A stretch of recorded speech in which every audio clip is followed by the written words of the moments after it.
Hello student, कक्षा 11th की online chemistry class में आपका स्वागत है।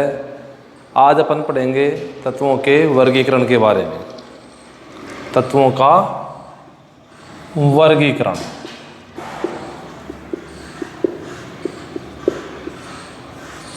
देखिए, जब तत्वों की खोज की गई, तत्व प्राप्त होते गए, तो उनके वर्गीकरण की आवश्यकता महसूस हुई। पहले एक तत्व आया, दो आए, तीन आए। जैसे जैसे ये तत्व आते गए तो समस्या ये आ गई कि इनको किस प्रकार से रखा जाए, कैसे याद किया जाए, कैसे पढ़ा जाए। इसलिए इनके वर्गीकरण की आवश्यकता हुई और विभिन्न वैज्ञानिकों ने, अलग अलग वैज्ञानिकों ने अलग अलग समय पर अपने अपने वर्गीकरण के सिद्धांत दिए, कुछ अलग अलग बातें बताई। जो जैसे जैसे नए तत्व प्राप्त होते गए तो ये वैज्ञानिकों के जो भी सिद्धांत थे वो असफल होते गए। सबसे पहले जो वर्गीकरण के बारे में बताया था वो बताया था लैवासिए ने। लैवासिए को केमिस्ट्री का जनक भी कहा जाता है। लैवासिए ने तत्वों को दो भागों में वर्गीकृत किया। कितने में? दो में। इन्होंने दो नाम दिए, एक दे दिया धातु और एक दिया अधातु। क्योंकि जब इन्होंने ये वर्गीकरण दिया था उस समय ज़्यादा तत्व नहीं खोजे गए थे, तो इन्होंने धातु और अधातु दो भागों में तत्वों को वर्गीकृत कर दिया। जो तत्व धातु में आते थे, जो तत्व धातु के समान गुण दर्शाते थे, जैसे कि ये विद्युत के चालक होते हैं, विद्युत के चालक, ताप के चालक, इनकी ठोस प्रवृत्ति होती है, उच्च इनका गलनांक होता है। तो जो धातुओं को गुणों के आधार पर वर्गीकृत किया। अधातु क्या होते हैं? ये ठोस, द्रव या गैस किसी भी रूप में पाए जाते हैं। अम्लीय प्रवृत्ति होती है, विद्युत के सामान्यतः कुचालक होते हैं, सहसंयोजक बंध का निर्माण करते हैं। तो इन्होंने विभिन्न इन गुणों के आधार पर धातु व अधातु दो भागों में तत्वों को वर्गीकृत कर दिया। लेकिन फिर बाद में जब उपधातु आए, उपधातु का पता चला, उपधातु की खोज की गई, तो समस्या ये आ गई कि उपधातु को कहाँ पे रखा जाए, इसे धातु के साथ पढ़ा जाए या अधातु के साथ। क्योंकि उपधातु कुछ गुण धातु के समान रखता है, कुछ गुणों में अधातु से भी समानता दर्शाता है।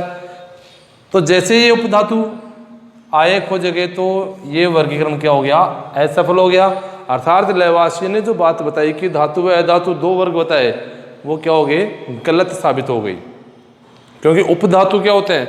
उपधातु ऐसे तत्व होते हैं जो धातु व अधातु दोनों से गुणों में समानता दर्शाते हैं। तो लैवासिए के बाद में फिर आगे जो अगले वैज्ञानिक आए उनका नाम था प्राउट।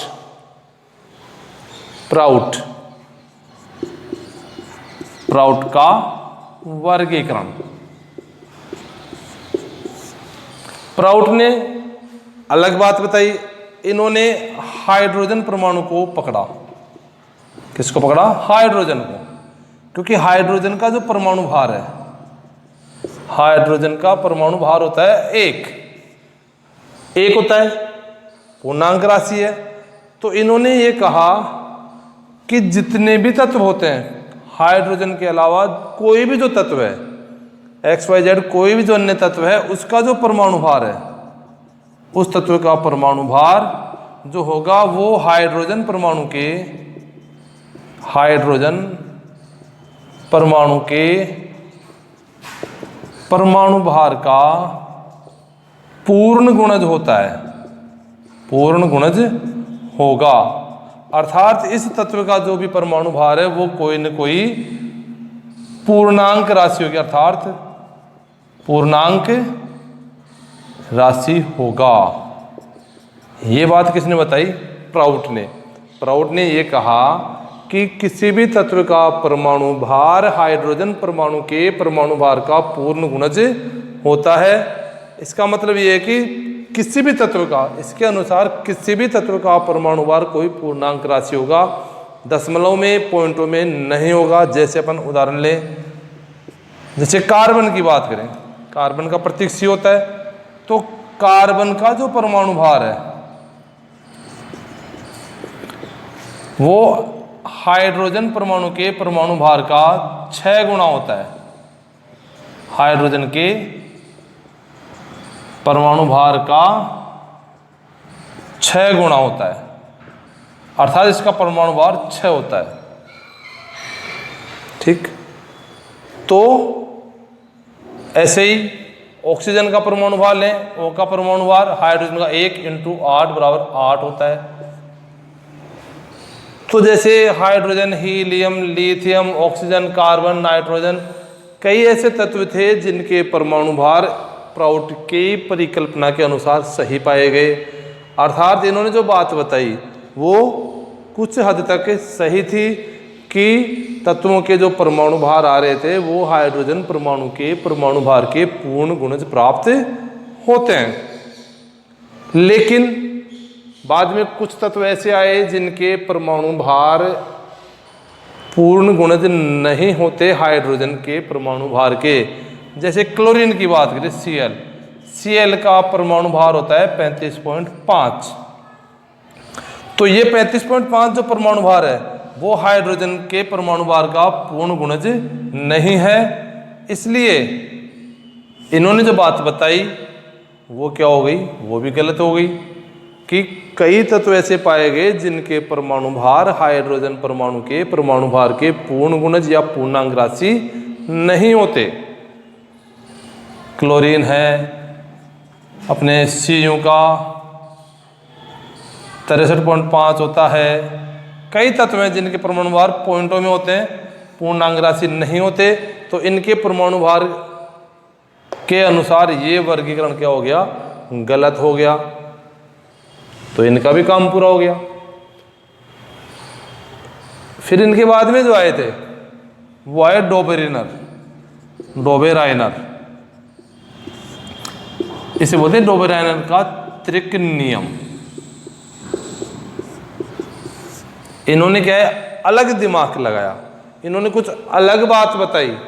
अलग बात क्या बताई, इन्होंने त्रिक का मतलब 3, इन्होंने तत्वों को 3 के समूहों में सेट किया, समूहों में बांटा।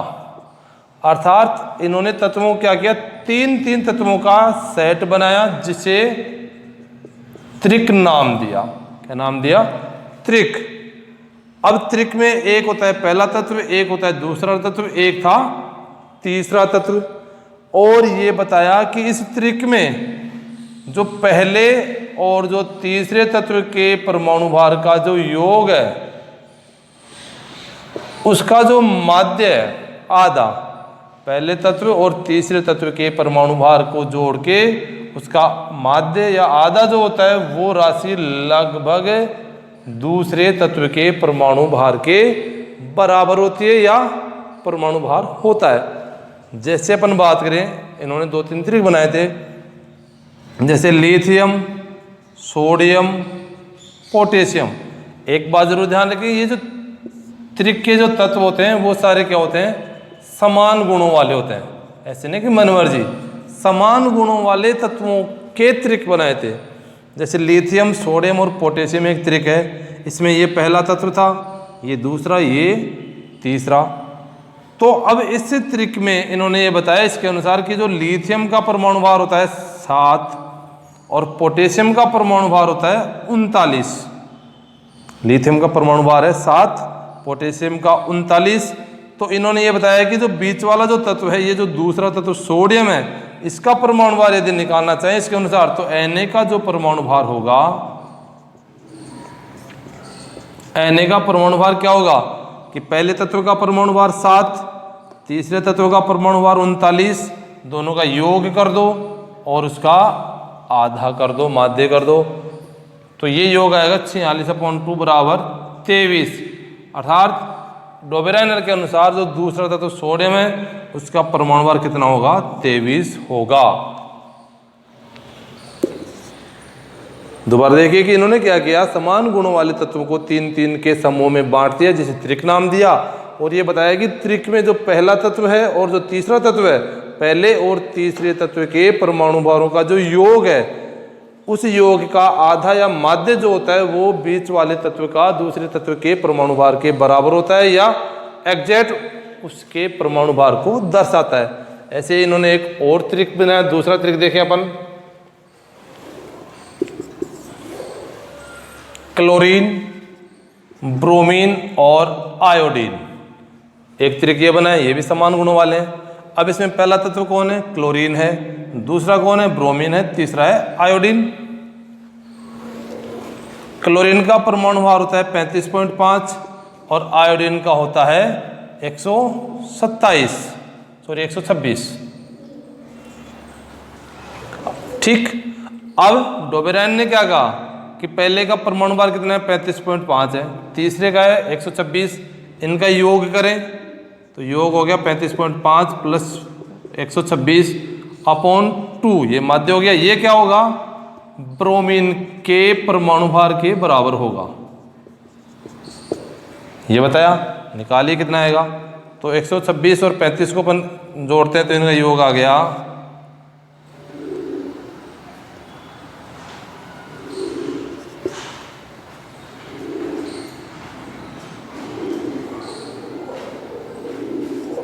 161.5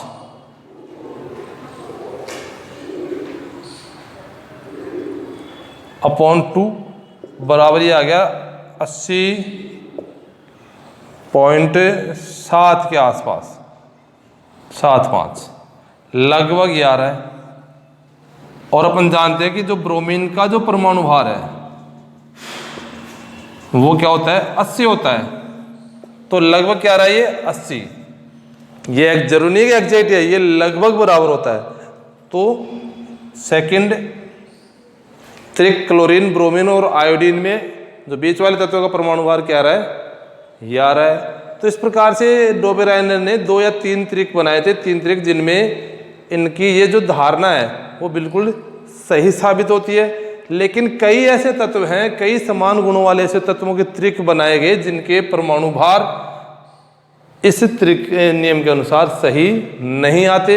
यानी उन तत्वों में यदि अपन पहले और तीसरे तत्व के परमाणु भार को जोड़ के उसका माध्य प्राप्त करें तो माध्य कुछ प्राप्त होता है और उस तत्व का परमाणु भार कुछ होता है। इसलिए ये जो डोबेराइनर ने जो धारणा बताई, जो बात बताई, वो भी क्या हो गई? गलत साबित हो गई। फिर चौथे नंबर पे जो आए वो एक नाम थे न्यूलैंड। न्यूलैंड का अष्टक नियम, संगीत प्रेमी थे ये। न्यूलैंड का अष्टक नियम, इन्होंने क्या किया? अब जैसे डोबेराइन ने त्रिक बनाया, ट्राउट ने क्या किया? परमाणु भार से जोड़ा। तो इन्होंने क्या किया? कुछ अलग सोचा और अलग बात बताई।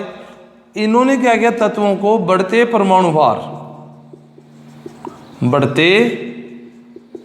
भार के क्रम में व्यवस्थित किया। और क्रम में किस प्रकार से व्यवस्थित किया?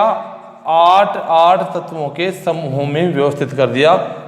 8 के समूहों में क्या किया? व्यवस्थित किया। 8 इसलिए तो बोलते हैं अष्टक नियम। और ये बताए, जैसे अपन देखें, जैसे लिथियम है, पहले नंबर पे लिथियम 8 तत्वों में से 2 3 4 5 6 7 8 लिथियम के बाद में कौन आता है? Beryllium, boron, carbon, nitrogen, oxygen, fluorine और फिर आया सोडियम। तो 8 होता तो कौन आ रहा है? सोडियम आया। ये अपन इसको यहां रखें, सोडियम। बढ़ते परमाणु भार क्रम में फिर magnesium, aluminium, silicon, phosphorus, sulphur, chlorine, potassium, calcium.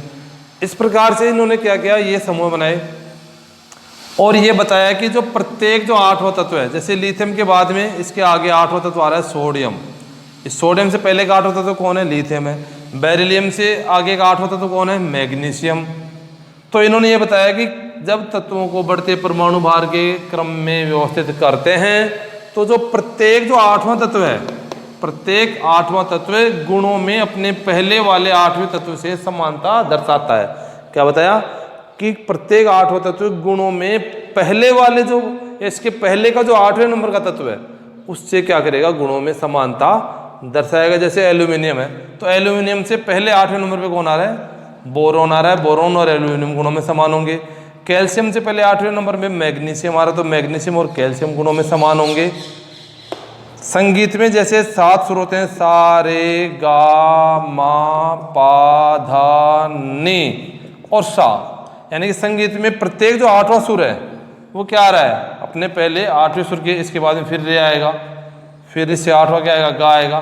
तो इस प्रकार संगीत में प्रत्येक 8वां सुर पहले वाले 8वें सुर के समान होता है। उसी प्रकार न्यूलैंड ने ये कहा कि प्रत्येक 8वां तत्व भी अपने पहले वाले 8वें तत्व से गुणों में समानता दर्शाएगा। लेकिन ये जो वर्गीकरण है कैल्शियम तक तो बिल्कुल सही था, और जब इन्होंने ये वर्गीकरण दिया उस समय अक्रिय गैसें जो कि अपन वर्ग 18 के तत्व होते हैं उनकी खोज नहीं की गई थी। जैसे ही ये अक्रिय गैसों की खोज हुई, कैल्शियम के आगे स्कैंडियम तत्व आया, तो इनका ये वर्गीकरण क्या हो गया, असफल हो गया, गलत हो गया। क्योंकि यहाँ पे फिर कौन आएगा, नियोन आता है। नियोन लिथियम से समानता नहीं दर्शाता। इस प्रकार जैसे जैसे ये तत्व आगे खोजे जाते रहे, तत्वों की खोज होती रही, इन वैज्ञानिकों ने जो भी नियम दिए वो क्या हो गए, असफल होते रहे। और इसके बाद में आए थे मेंडलीफ। मेंडलीफ ने काफ़ी हद तक तत्वों को सही तरीके से व्यवस्थित कर दिया था। मेंडलीफ का वर्गीकरण अपन आगे की क्लास में देखेंगे। आप इनको पढ़ना, समझना। धन्यवाद।